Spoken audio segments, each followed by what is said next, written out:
देखिए, तो चलो आज हम लोग जानने वाले हैं कि आम्ल एवं क्षारक धातु के साथ कैसे अभिक्रिया करते हैं। हाँ, तो याद रखना है कि आम्ल एवं क्षारक का धातु के साथ अभिक्रिया बता रहे हैं, कैसे अभिक्रिया होता है। याद रखना, देख लीजिए कि आम्ल एवं, तो याद रखना है बच्चों कि आम्ल एवं क्षारक के साथ, कि आम्ल एवं क्षारक के साथ याद रखना है कि आम्ल एवं क्षारक के साथ धातु की अभिक्रिया।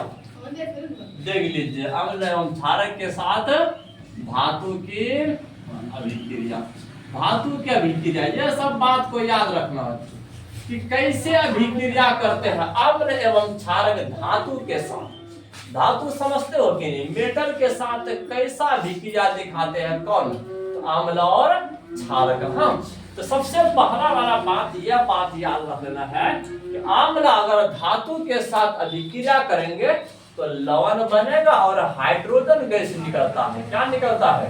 हाइड्रोजन गैस निकलता है, याद रखना है। देख लीजिए, हाँ, तो आम्ल याद रखना है बच्चों, आम्ल धातु के साथ अभिक्रिया करके, कि आम्ल धातु के साथ, देख लीजिए कि आम्ल धातु के साथ अभिक्रिया करके, धातु के साथ अभिक्रिया, धातु के साथ अभिक्रिया करके लवण एवं हाइड्रोजन गैस बनाते हैं। क्या क्या बनाते हैं?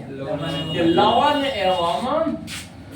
एवं हाइड्रोजन गैस बनाते हैं। याद रखना है बच्चों, लवण एवं हाइड्रोजन गैस, देख लीजिए, गैस बनाते हैं। तो याद रखना है, देख लीजिए कि धातु जब अम्ल के साथ अभिक्रिया करते हैं तो क्या क्या बनता है? लवण एवं हाइड्रोजन गैस बनता है। याद रखना है, देख लीजिए। अच्छा, अब बताते हैं धातु, तुम कोई भी धातु ले लीजिए, जैसे देख लीजिए आपका मैग्नीशियम है, तो मैग्नीशियम याद रखना है किसी अम्ल के साथ अभिक्रिया कर रहा है, मतलब कि HCl के साथ अभिक्रिया कर रहा है। हाँ, तो समझना लवण कैसे बनता है। तो लवण हमेशा याद रखना बच्चों, धनायन और ऋणायन के मिलने के बाद लवण बनता है। यहाँ पर धातु धनायन होता है और ऋणायन इसमें क्लोराइड है कि नहीं। तो अब ये जो मैग्नीशियम और क्लोराइड मिल करके जो भी यौगिक बनाएंगे उसी को लवण कहते हैं। और साथ में कौन सा गैस निकलता है? हाइड्रोजन गैस निकलता है। इसीलिए अगर हम सामान्य समीकरण लिखें तो ऐसे लिख सकते हैं, धातु अगर जब अम्ल के साथ अभिक्रिया करते हैं, किसके साथ? अम्ल के साथ जब अभिक्रिया करते हैं तो क्या बनाते हैं? कि लवण और हाइड्रोजन गैस बनाते हैं। देख लीजिए कि लवण और हाइड्रोजन गैस बनाते हैं। समझना है कि तुम कोई भी इसके जगह पर एग्जांपल ले सकते हो कि अगर सोडियम अगर सल्फ्यूरिक एसिड के साथ अभिक्रिया करते हैं, चलो इसको घेरा के अंदर बंद कर देते हैं, इसको घेरा के अंदर बंद कर देते हैं। देख लीजिए, बंद कर लो कि चलो घेरा, क्योंकि इसमें मेन वाला बात लिखे है और बाहर में एग्जांपल सब है। देख लीजिए, अगर सोडियम अगर H2SO4 के साथ रिएक्शन करते हैं तो आपका लवण कैसे बनता है? कटायन और अनायन मिलने के बाद, मतलब धनायन और ऋणायन मिलने के बाद लवण बनता है। तो यहाँ तो धातु धनायन होता है और अधातु ऋणायन होता है। तो यहाँ पर जो अधातु निगेटिव वाला पोर्शन, पीछे वाला पोर्शन होता है कि नहीं। तो यहाँ ये सल्फेट के साथ सोडियम मिल जाएगा तो क्या बन जाएगा? लवण बन जाएगा। और बस कौन सा गैस निकलेगा? हाइड्रोजन गैस निकलता है। हाँ, तो ये सब बात को याद रखना है। धातु जब भी अम्ल के साथ अभिक्रिया करेंगे तो कौन सा गैस उत्पन्न करेंगे? हाइड्रोजन गैस उत्पन्न करेंगे। हाँ, बिल्कुल याद रखना है। बोलोगे सर लेकिन अब कंडीशन होना चाहिए, माइनस को डाल दो सर। कहाँ माइनस हटा दो? अरे ये वैसे बताए थे कि सल्फेट या ऋणायन वाला आवेश है इसके ऊपर और हाइड्रोजन पर धनायन होता है। हाँ, तो समझना है। तो अब यदि तुम लोग सोचोगे सर कुछ ऐसे धातु भी है कि क्या कुछ ऐसा धातु भी है जो हाइड्रोजन को नहीं निकाल पाते?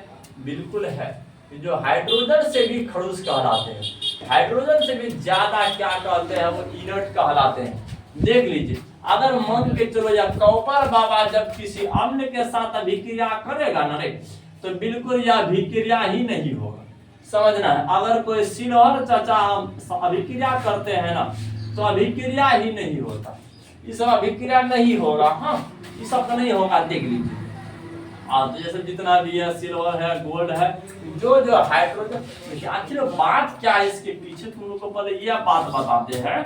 AU gold sir, AU gold है, सोना है।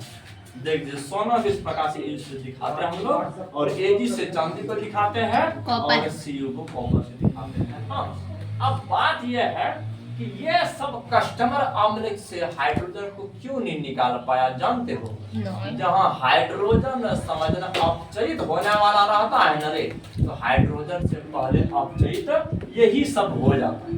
तो किसी भी अभिक्रिया में रेडॉक्स अभिक्रिया होना जरूरी है। कौन सा अभिक्रिया? रेडॉक्स अभिक्रिया होना जरूरी है।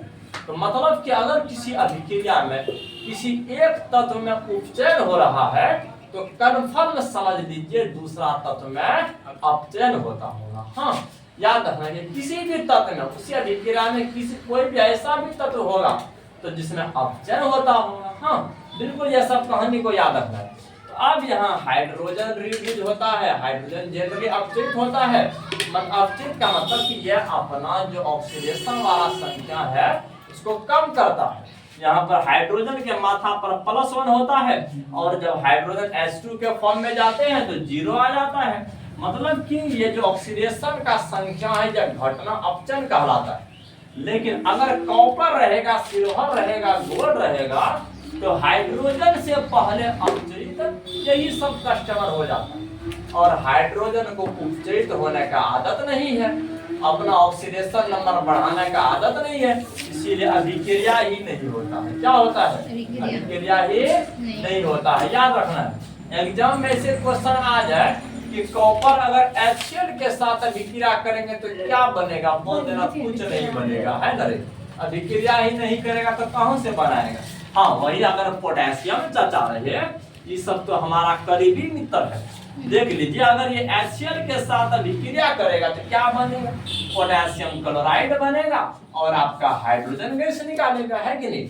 तो यह सब जनरली होता है कि कोई भी धातु रहे अगर अम्ल के साथ अभिक्रिया करता है तो हाइड्रोजन गैस निकालते हैं। हाँ, देख लीजिए, अगर क्षारक अगर अभिक्रिया करे धातु के साथ तो पहले क्षारक के साथ जानते हो एक धातु है, इसका नाम है क्या कहते हैं वो, जिंक, है ना रे। वो जिंक चाचा जानते हो क्षारक के साथ अभिक्रिया कर देता है। हाँ, अब देख लीजिए, यदि क्षारक के साथ अभिक्रिया करते हैं तो क्या बनता है, याद रखना है कि क्षारक धातु के साथ अभिक्रिया करके बिल्कुल उसी प्रकार का जैसे ऊपर बन रहा था वैसा ही इसमें भी बनता है, लेकिन कंडीशन है कि अभिक्रिया करना चाहिए। हाँ, याद रखना है। देखिए, क्षारक धातु के साथ अभिक्रिया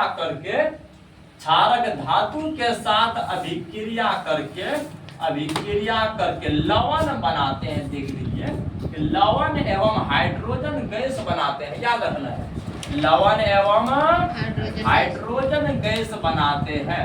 लवण एवं हाइड्रोजन गैस बनाते हैं, यह सब बात को याद रखना बच्चों को। देखिए, लवण एवं हाइड्रोजन गैस बनाते हैं, लवण एवं हाइड्रोजन गैस बनाते हैं। हाँ, अगर यह सब बात याद रहेगा तो बहुत आगे निकल जाओगे। कि चलो देख लीजिए, अब थोड़ा सा हम यहाँ बात बता देते हैं। जैसे कि ये जो जिंक चाचा है, ये सोडियम हाइड्रोक्साइड, ये एक क्षारक है। क्या है? क्षारक है। अगर इसके साथ अभिक्रिया करेगा तो यह बनाता है सोडियम जिंकेट। तो Na2ZnO2, इसको कहते हैं सोडियम जिंकेट बनाते हैं और हाइड्रोजन गैस निकालता है। हाँ, बिल्कुल उसी तरह का बिहेव करता है जिस तरह से अम्ल बिहेव कर रहा था। हाँ, याद रखना है, यहाँ पर भी अगर कोई धातु क्षारक के साथ अभिक्रिया किया तो याद रखना है लवण बनाएगा और क्या बनाएगा, हाइड्रोजन गैस निकालते हैं। हाँ, ये सब होता है व्यवहार इसका। चलो, इस पर एक क्या कहते हैं एक्सपेरिमेंट है जो एग्जाम के लिए बहुत इंपॉर्टेंट है। पहले हम एक्सपेरिमेंट बता देते हैं, हाँ, कि फिर हम लोग का अगला टॉपिक चलेगा।